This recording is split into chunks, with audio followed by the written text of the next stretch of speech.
Imagine a movie with a budget of $250 million, a film that had Johnny Depp, one of the biggest stars in the world, teamed up with Disney. It sounds like a recipe for success, right?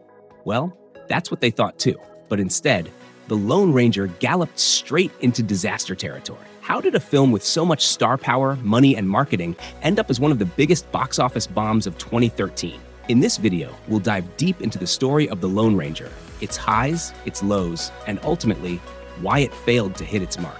The Lone Ranger wasn't lacking in spectacle. Directed by Gore Verbinski, the man behind Pirates of the Caribbean, this movie was packed with train chases, shootouts, and jaw-dropping action scenes. Verbinski's signature style, over-the-top, larger-than-life action, was present in every frame. And let's not forget about Johnny Depp, who, in classic Depp fashion, brought his quirky, offbeat energy to Tonto, the Native American sidekick. But here's the thing. Was Depp's Tonto too quirky? Too offbeat? It felt like they were trying to replicate his success as Jack Sparrow, but instead of a drunken pirate, we got a bird-on-the-head mystic. It didn't land the same way. Now, we can't discuss this movie without addressing the elephant in the room. Its tone. The Lone Ranger was a strange mix of Western, action, and comedy. The tone shifted constantly, leaving audiences unsure whether to laugh, be thrilled, or take it seriously. One minute, we're watching Depp make jokes, and the next, we're confronted with scenes of intense violence and even darker themes like genocide. The inconsistency left a lot of viewers scratching their heads. And then there's the budget, $250 million. Let that sink in. That's more than it cost to make some of the biggest blockbusters.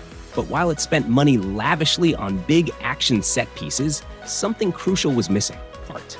The emotional core that made films like Pirates of the Caribbean so engaging just wasn't there. So, where does that leave The Lone Ranger? Was it doomed from the start? Not necessarily. There were elements that worked. Depp's quirky humor did appeal to some, and the action scenes were undeniably impressive. But when it comes down to it, this movie's biggest problem was trying to be too many things at once. A Western reboot, a comedy, a dark historical drama. It couldn't decide what it wanted to be, and neither could the audience. Ultimately, The Lone Ranger is a reminder that even with $250 million and A-list talent, you need more than spectacle to succeed. You need a cohesive vision, and this film just didn't have that. It's a perfect example of how Hollywood can sometimes bet big and lose even bigger. Thanks for joining me on this ride through one of Hollywood's most infamous misfires. If you want to hear more about box office disasters, check out my video on why Superman 4: The Quest for Peace was a total disaster. You won't believe how badly that went down.